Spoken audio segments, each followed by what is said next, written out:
নমস্কার বন্ধুরা, আমি সুনিতা চক্রবর্তী। আমার রান্নাঘরে তোমাদের সবাইকে স্বাগত। বন্ধুরা, আজকে আমি তোমাদের সাথে শেয়ার করব চিতই পিঠে রেসিপি। তো বিভিন্ন জনে বিভিন্ন রকম করে চিতই পিঠে রেসিপি তৈরি করে, তো আমিও একরকম করে তৈরি করছি, সেটাই তোমাদের সাথে শেয়ার করছি। আমি 2 বাটি চালের গুঁড়ো নিয়ে নিয়েছি আর হাফ বাটি মতো নিয়ে নিয়েছি সুজি গুঁড়ো। সুজিটাকে গুঁড়ো করে নিয়েছি। এবার আমি 1.5 বাটি মতো চালের গুঁড়ো দেব, পুরোটা দেব না। আর যেই সুজিটা নিয়েছি ওর থেকে আমি হাফটা দেব।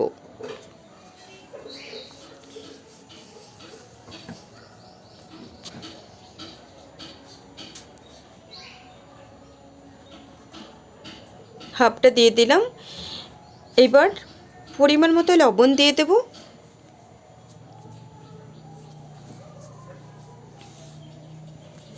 আর দিয়ে দেব 1 চামচ মতো চিনি।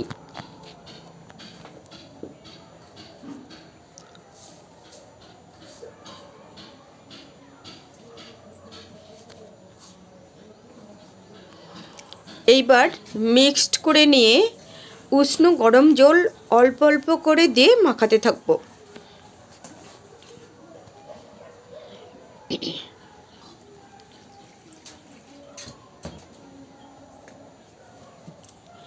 এটা যত ভালো করে মাখাতে পারবো পিঠেটা তত বেশি নরম হবে এবং ফুলবে।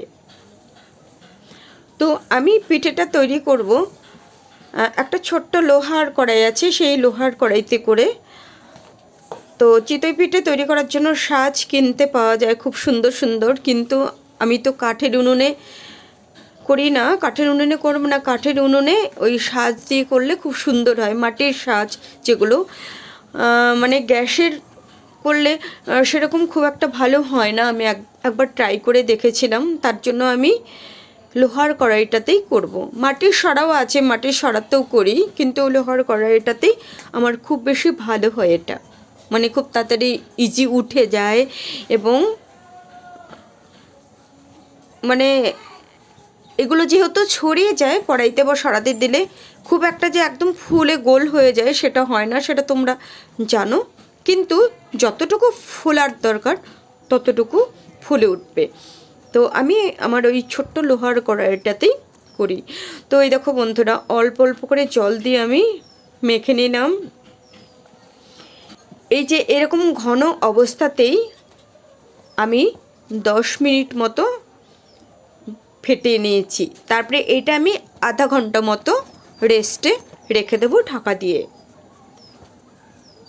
তারপরে আধা ঘন্টা পরে ফিরে এসে তার সাথে আমি পরিমাণ মতো জল দিয়ে যেরকম করে গোলাটা তৈরি করতে হয় সেটা করে নেব।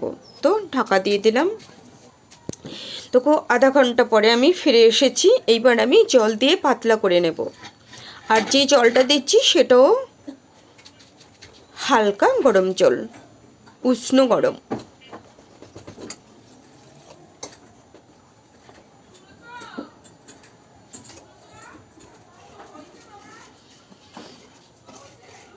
তো এই দেখো বন্ধুরা, পাতলাও না ঘনও না, এরকম করে আমি তৈরি করে নিলাম।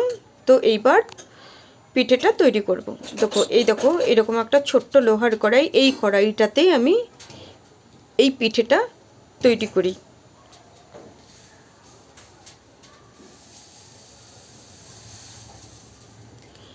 কড়াইতে করলে যেহেতু ঢাললে ছড়িয়ে যায়, তো সেরকমই ফোলে।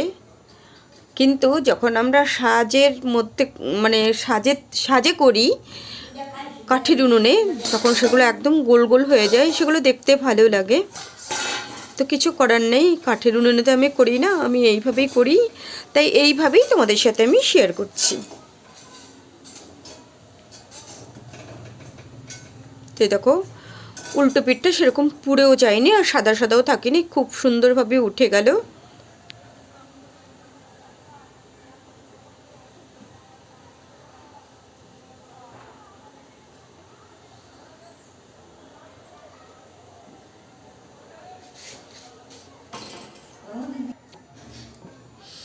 অনেক সময় কি হয়, মানে ভেতরে কাঁচা থেকে যায়, পাত্রটা যদি সুবিধাজনক না হয়। কিন্তু আমি এই কড়াইটাতে করি তো কোনোভাবে কাঁচাও থাকে না, আর খুব বেশি টক্কা হয়ে ফুলে ওঠে সেটাও নয়। তো এরকমই সব পিঠেগুলো আমি তৈরি করে নেব।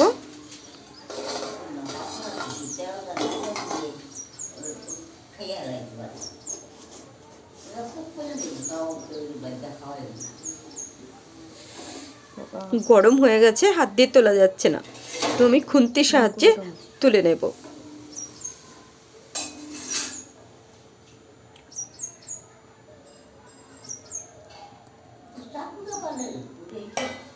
তো বন্ধুরা, এবার আমি মাটির সরাতে একটা তৈরি করে দেখাবো।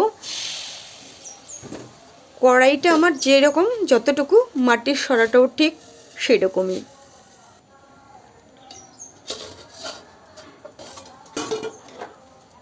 তো মাটির কড়াই মানে লোহার কড়াইতে যেরকম হয়েছে, মাটির সরাতেও ঠিক সেরকমই হলো।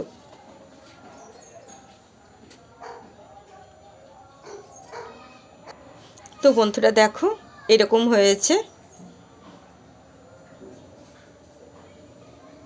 ভেতরে কাঁচাও থাকেনি, বেশ নরম হয়েছে। এইবার আমি কিছুটা দুধ আর গুড় জাল দিয়ে রেখেছি, কিছুটা সেখানে ভিজিয়ে দেব, আর কিছুটা শুকনো রেখে দেব। হাঁড়িতে দুধ আর গুড় আগে আমি জাল দিয়ে রেখে দিয়েছি রেডি করে।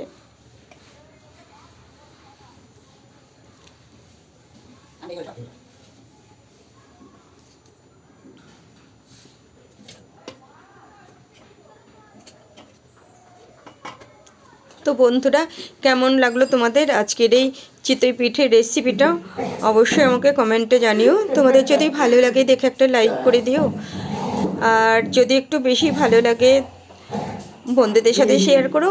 আর তোমাদের সুন্দর সুন্দর কমেন্টসের অপেক্ষায় রইলাম। তোমরা সবাই অনেক অনেক ভালো থেকো, সুস্থ থেকো, টাটা।